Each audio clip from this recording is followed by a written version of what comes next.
Bonjour à tous, heureux de vous retrouver en direct de chez moi pour un petit exemple, exercice corrigé, d'une fonction du second degré qu'on va dériver et dont on va aller jusqu'au tableau de variation. Parce que dans les petits exercices que je vous ai laissés pour l'instant, vous n'aviez que des petites fonctions à dériver les unes après les autres, et on s'arrêtait là. Alors, dériver, c'est pas une fin en soi, hein, calculer f' de x, bah oui, on est content, on a f' de x, mais à quoi ça nous sert? Eh bien, on l'avait vu lors des deux derniers cours, dériver une fonction, ça sert à aboutir à son tableau de variation, c'est-à-dire savoir comment la fonction se comporte, est-ce qu'elle monte, est-ce qu'elle descend, est-ce qu'elle remonte, etc. Alors, on va partir d'une fonction du second degré, alors je vais prendre par exemple, on va prendre moins 3x carré plus 24x moins 5. Voilà une fonction du second degré, alors on la reconnaît parce qu'il y a un x carré, hein, elle est de la forme ax carré plus bx plus c, sa forme développée. Et alors la première question, ça va être de calculer f' de x, c'est-à-dire dériver la fonction f, et on va pas s'arrêter là. Deuxième sous-question, étudier le signe de f' de x.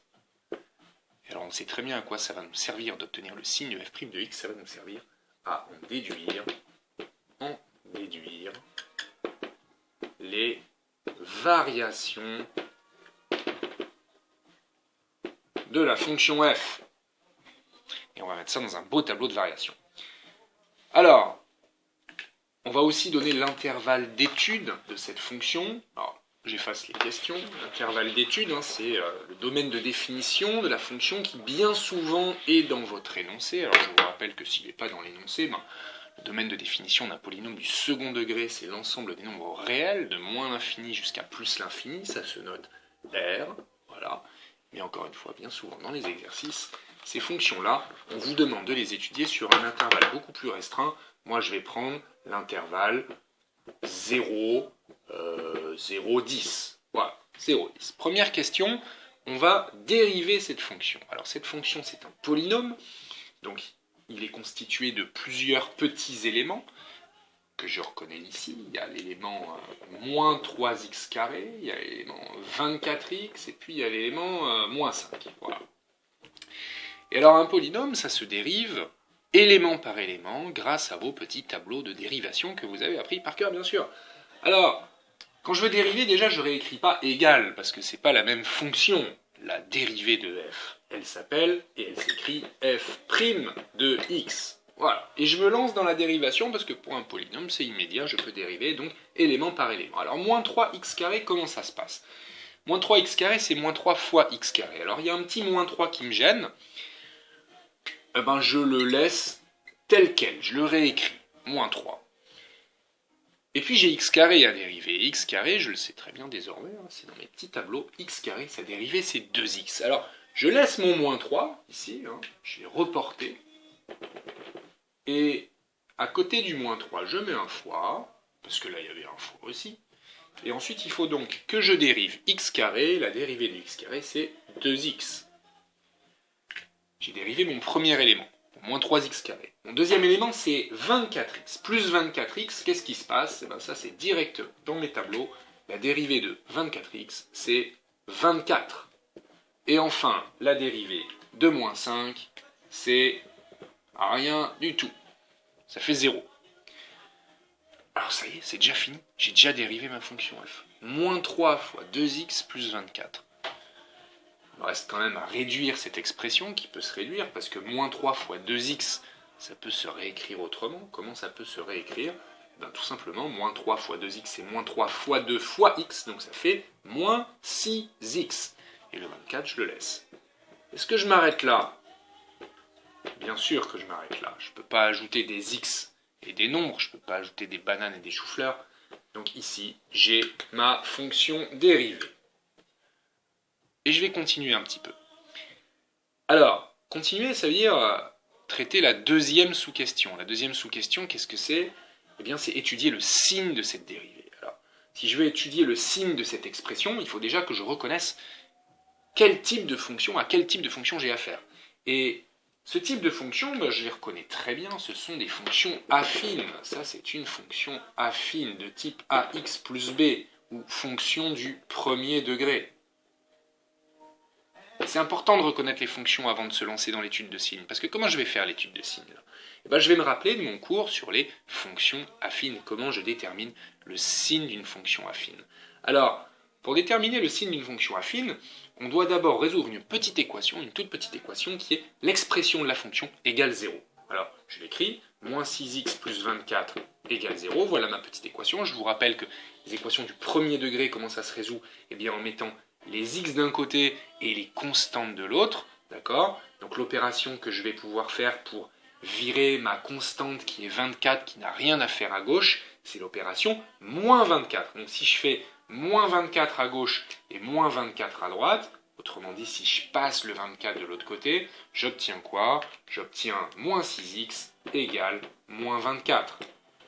Et j'ai une toute dernière étape, parce que résoudre une équation, ça veut dire trouver x. Donc il me faut x égale, l'opération à faire pour virer le moins 6, c'est bien sûr une division par moins 6 des deux côtés. Je divise par moins 6, et en divisant par moins 6, ça me donne moins 24 divisé par moins 6. Il se trouve que ce petit calcul, on peut le faire de tête si on connaît ces tables de multiplication, sinon on prend sa calculatrice, moins 24 divisé par moins 6, ça fait x égale 4. J'ai résolu ma petite équation.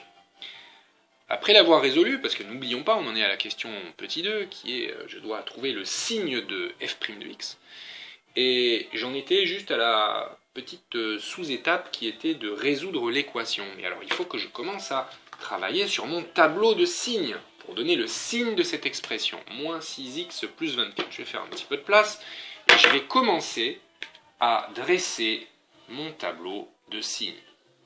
Alors qu'est-ce que je mets dans mon tableau de signes? X tout en haut à gauche, bien sûr. Ici, je dois mettre le domaine de définition. Et le domaine de définition, on l'a vu dans l'énoncé, c'était 0, 10. Voilà.